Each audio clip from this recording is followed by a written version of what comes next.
Vamos para mais um dia de entrevistas com os candidatos à Prefeitura de Londrina. Lembrando para você de casa que as perguntas que nós elaboramos aqui, eu, Buganza e todo o nosso time, aos candidatos, são formuladas com base no plano de governo que está disponível para todos os eleitores. Fala, Buga. Boa tarde, Barra. Boa tarde para todo mundo que está acompanhando o Balanço Geral. A gente lembra também que nós aqui da RIC TV Record entendemos que quanto mais informações o eleitor tiver, mais elementos ele vai ter, é claro, para poder fazer a melhor escolha em outubro. O tempo de entrevista é de 15 minutos. O nosso entrevistado de hoje é o Coronel Nelson Villa, que já está aqui com a gente. E também a gente sempre separa o último minuto para as considerações finais. Boa tarde, Coronel. Obrigado, Coronel, pela presença. Boa tarde, Gustavo. Boa tarde, Buganza. Começamos agora, então, os 15 minutos, candidato. E eu começo fazendo a primeira pergunta sobre eficácia na gestão, que é um dos pontos que o senhor aponta ali no plano de governo, né? Fala até que Londrina está um pouco atrasada quando o assunto é burocracia e até cita a criação de um aplicativo para tentar agilizar, facilitar o dia a dia do londrinense. Como é que o senhor vai implantar isso se for eleito? Boa tarde mais uma vez. Bom, boa tarde. Então, a primeira coisa que nós temos que ter em mente, quando se fala de administração, pública ou privada, mas nesse caso, administração pública, eu tenho experiência, vasta experiência em administração pública, nós temos que entender que as alterações que devem ser feitas, elas devem iniciar de dentro para fora. Hoje nós temos uma máquina administrativa na prefeitura que não está conectada. Isso é difícil para que a pessoa, com base nisso, possa fazer a devida gestão, a devida governança. Eu vou dar um exemplo. Se eu, como prefeito, quiser fazer um levantamento em tempo real de como estão os atendimentos da UBS e da UPA, eu tenho que buscar o relatório lá no local. Londrina é uma cidade enorme, Londrina precisava dessa conexão. As secretarias deveriam estar conectadas. Se você, aluno, quisesse imprimir, por exemplo, o histórico escolar para fazer a matrícula no vestibular, você não precisaria ir até a escola. Você poderia baixar os documentos necessários no computador, como é feito já em várias escolas particulares, e conseguir a impressão daquele documento assinado eletronicamente. E você faria a sua matrícula no vestibular. Então, isso dificulta e atravanca a prefeitura, tornando-a muito burocrática e muito subjetiva. Se o sistema nosso não está devidamente informatizado, qual que é a consequência disso? Cada pessoa decide de um jeito, não há prazo, os sistemas se embolam e no final das contas você não tem um instrumento de gestão. Então é essa a proposta que nós fazemos. Em primeiro lugar, criar um sistema de informatização que torne a prefeitura una. Cada documento da prefeitura, para vocês terem uma ideia, tem um padrão. Ou seja, não existe hoje uma impressão digital das coisas que acontecem na prefeitura. Na saúde ainda, seria interessantíssimo que a UBS utilizasse aquilo que originalmente deveria se dar a ela, que é a responsabilidade territorial, com base num banco de dados eficaz. Então, a UBS ela deveria ter acesso a saber, por exemplo, quando o seu Joãozinho, que mora no bairro tal, em vez de passar pela UBS para fazer um exame que a própria UBS poderia fazer, por que ele foi lá para a UPA? Será que é porque está faltando médico? E aí isso permitiria que nós soubéssemos, inclusive, como é que estão os atendimentos. Por que a UBS tal não está com médico, quando deveria ter médico 12 horas ininterruptas? E essa é uma percepção que nós temos. Temos que mudar o parâmetro de gestão. Chega de secretário ficar se desentendendo com o secretário, porque nós temos que ter um sistema uno, porque a prefeitura ela é una e a cidade é uma só. Com relação ao trânsito, candidato, o senhor cita, por exemplo, que existem problemas na cidade, engarrafamentos aqui pela cidade, o número de veículos não para de crescer em Londrina e as ruas, muitas delas não comportam todo esse volume de trânsito. O senhor fala de investimentos no transporte público, fala inclusive de ciclovias com bikes compartilhadas que possam ajudar a reduzir esse tráfego pesado na cidade. Como apostar no transporte coletivo, sendo que ano a ano o número de passageiros vem caindo? Como é que o senhor vai resgatar para que as pessoas possam andar do transporte coletivo? Nós temos que priorizar o conceito de mobilidade urbana, que não abrange apenas a questão do transporte coletivo. O transporte coletivo, vocês devem saber que hoje, ele, em parte, ele é subsidiado pela prefeitura. Então, se o passageiro paga R$ 5,75, a conta, na verdade, é R$ 8,5 praticamente. E quem paga essa diferença é a prefeitura. Então, é importante que nós busquemos outros entes federativos que ajudem a prefeitura a fazer o pagamento dessa diferença ou aumentar o subsídio. Isso proporcionaria condições para que nós diminuíssemos o preço da passagem e aumentássemos a frequência de pessoas, a utilização das pessoas do transporte coletivo. Isso é bom que desafoga o trânsito. Agora, não é só isso. Quando nós falamos em plano de governo, o plano de governo é uma minuta, com base na qual você vai estabelecer as suas diretrizes, mas ele não se esgota, ele não é taxativo, ele é exemplificativo. O plano de governo, ele tem que poder se ampliar, ele tem que ser democrático. E nós, em nosso plano de governo, temos outras saídas para melhorar a mobilidade das pessoas. Em primeiro lugar, não sei se você sabia, mas Londrina não tem um plano de mobilidade urbana. O que ele tem é um decreto. E a legislação federal exige para que o Ministério da Cidade atenda a Prefeitura Municipal de Londrina, que esse plano de mobilidade urbana seja feito através de lei. Assim, quer dizer, um vício formal que impede o subsídio do governo federal em relação às políticas públicas do município. Assim sendo, por exemplo, se nós quiséssemos fazer uma transposição, uma ligação entre a Avenida Maringá e Ayrton Senna, nós precisaríamos desses recursos.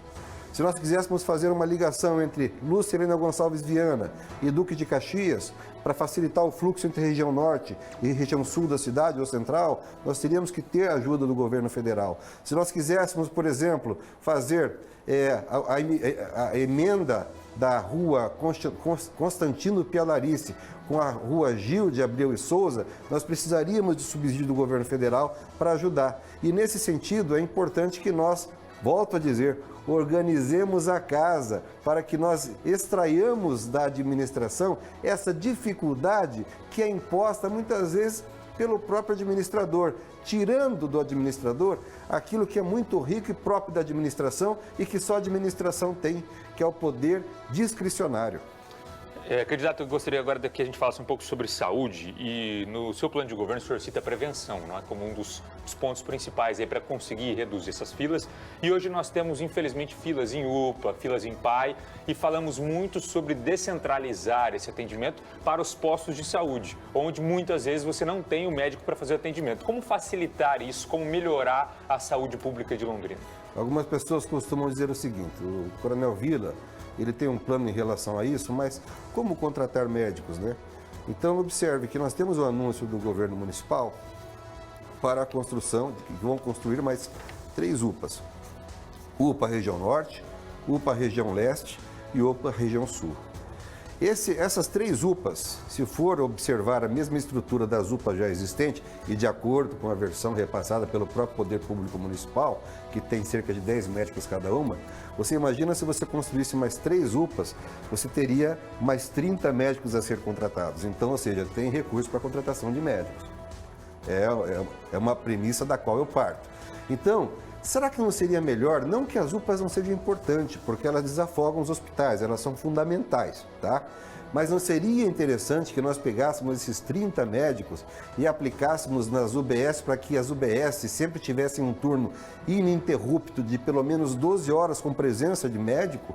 Será que nós estaríamos prevenindo e evitando esse gargalo nas UPAs que deixa os funcionários apavorados e as pessoas apavoradas? Então, nossa ideia é fazer a atenção primária, fazer a prevenção, fazer com que as pessoas não tenham que sair do seu... São 54 UBS, pessoal. Tá? Se todas elas tivessem médico por 12 horas ininterruptas, nós estaríamos desafogando as UPAs. E o atendimento da UPA, que seria dado àquela pessoa que realmente dela precisa, seria mais eficiente. Nós estaríamos dando dignidade para as pessoas que trabalham lá. Você imagina um funcionário sob essa pressão toda. Você imagina uma pessoa que precisa de atendimento e tem um funcionário assoberbado de trabalho que não consegue dar conta porque não tem estrutura para tal. Então, a nossa ideia é devolver às UBS o seu padrão de territorialidade.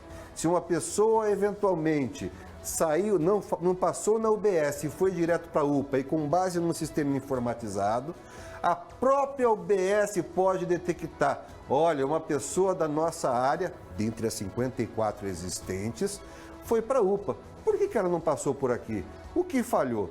O sistema informatizado, com banco de dados. Eu acho que esse é o caminho para a gestão de uma saúde mais efetiva. Não investir na emergencialização, mas sim na prevenção.